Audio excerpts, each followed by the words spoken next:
Now here's a little bundle I put together, and I tried to follow that same idea of a grouping of several different colors. In order to make the light colors stand out, if I use blocks of those, I thought a background could be this espresso color, or there was a creamy grunge white, that this is a little bit darker, it might stand out. In the choosing of two patterns where I could cut one strip for one quilt, one strip from another quilt, and have all that I need. In my case, there was 6.5 or less inch strips that I could cut from the fabric, and with the addition of choosing a pattern that had a lot of background or an addition of an accent fabric, that allowed my fabric to go further. So I looked for those patterns first when deciding which two I could possibly make. When I'm figuring out my cutting of strips, there's a free chart under free charts and templates on the GE Designs website. You can download your own pattern, and that's where just to double check, if I, for instance, if I needed a 5.5 inch strip, I could get 7 out of a width of fabric strip. The pattern calls for 7 half yards, but I had 12. Each half yard they made into 3 blocks, and I'm just making 2 from each. So if you want to alter the pattern, this is a good place to start. Sketch out your design and go from there.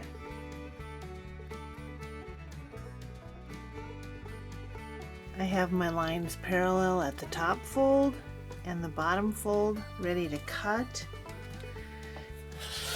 Cutting through the 0 first, cutting my first strip for Quinn, cutting my next width of strip for Winnie, and put that on that pile.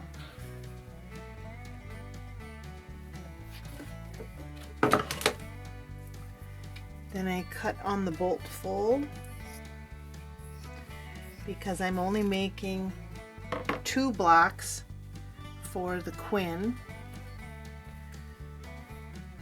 Then I'll just fold this piece in half.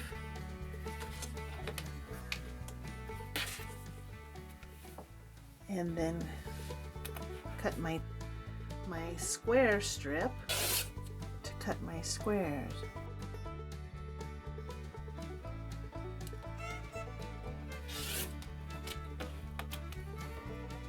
And then what's left of this other half of the width of fabric I cut, that'll be to make 2 more blocks for the Winnie if I so desire.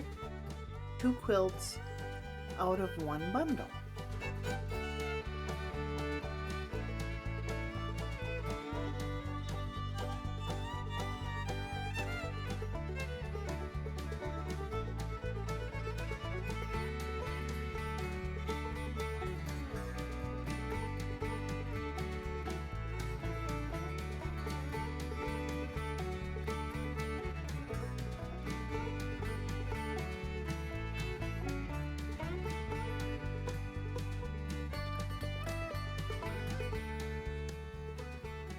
The big thing about this pattern is that there's only one layout if you have a directional fabric, but the other fabrics you can twist and turn in order for the pattern to come out, but this can only go in one spot.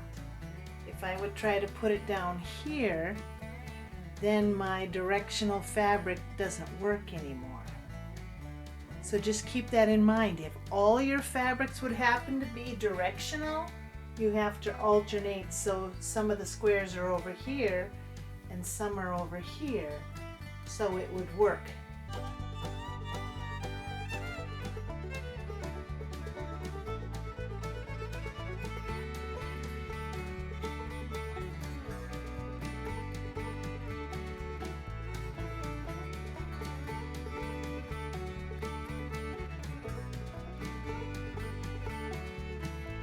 The Winnie quilt is very easy strip piecing, so there's not a lot of detail that I can give you to improve on that, just the cutting. The only difference I did is there was one little accent strip through all the blocks. I kept it, just the accent fabric I already had of the light, the Whisper Grunge from the Quinn quilt. I wasn't sure that I would have quite enough small strips from all the different fabrics to make it look good. Most of what I had was just scrap, smaller chunks than what I needed.